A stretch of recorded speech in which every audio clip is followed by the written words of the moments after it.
नमस्कार दर्शक बंधु शुभ सकाळ। आज हूँ मार्च मास 5 तारिख बुधवार। चलतु जाना देश विदेशर किसी बचा बचा गुरुत्वपूर्ण खबर। जदि आपण मैंने पर्यंत वीडियो को लाइक करना वीडियो को लाइक करी चैनल को सब्सक्राइब करी कमेंट माध्यम जनातु आपण मैंने आम वीडियो क्यों जिलूर देखुं। राशन कार्ड पर ऑनलाइन किपरि आवेदन करेंगे, क्यों डॉक्यूमेंट आवश्यक। राशन कार्ड भारत सरकार द्वारा जारी कर एक गुरुत्वपूर्ण डॉक्यूमेंट। प्रत्येक राज्य में राशन कार्ड तैयारी करने सुविधा विभिन्न विभिन्न उपाय जोगाई दि जाए। समस्त राज्य में विभिन्न पोर्टाल माध्यम राशन कार्ड पर आवेदन प्रक्रिया व्यवस्था कर।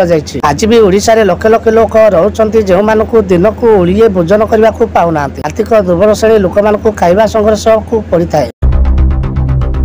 चलित वर्ष आगुआ हे खरा छुट्टी खूब शीघ्र आसब गाइडलाइन। एथरक खरा छुट्टी आगुआ हो पारे कारण उत्ताप्त जो बढ़ी चलती से अनुसार पिला स्कूल कॉलेज जावा कष्टकर हो पड़ो। अन्यपक्षे मार्च मास तापमात्रा 40 डिग्री अतिक्रम कर पाणीपाग विभाग पक्षर आकलन कर स्कूल और कॉलेज पर खूब शीघ्र गाइडलाइन आसब। पेट्रोल दाम कमिला जनता को बड़ उपहार देले यह राज्य सरकार। पेट्रोल दाम सस्ता होती। छत्तीसगढ़ राज्य सरकार बजेट 2025 आगत करने सह जनता को देते एक बड़ उपहार। पेट्रोल दाम प्रति लिटर पिछा 1 टंका कमी अर्थमंत्री घोषणा कर विष्णुदेव साय सरकार अर्थमंत्री ओपी चौधरी पेट्रोल ह्रास नहीं घोषणा कर।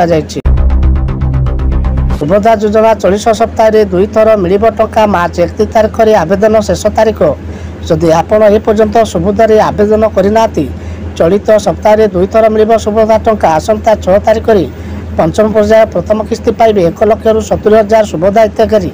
मार्च 8 अंतर्जातिक महिला दिवस में द्वितीय किस्ती प्रदान कर उपमुख्यमंत्री प्रभाती परिड़ा।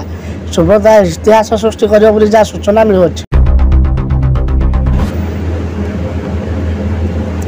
बिजुली बड़का राज्य ग्राहक गणुंट अधिक बिल उच्चा दर जो मुह फेराऊँ शिल्प संस्था।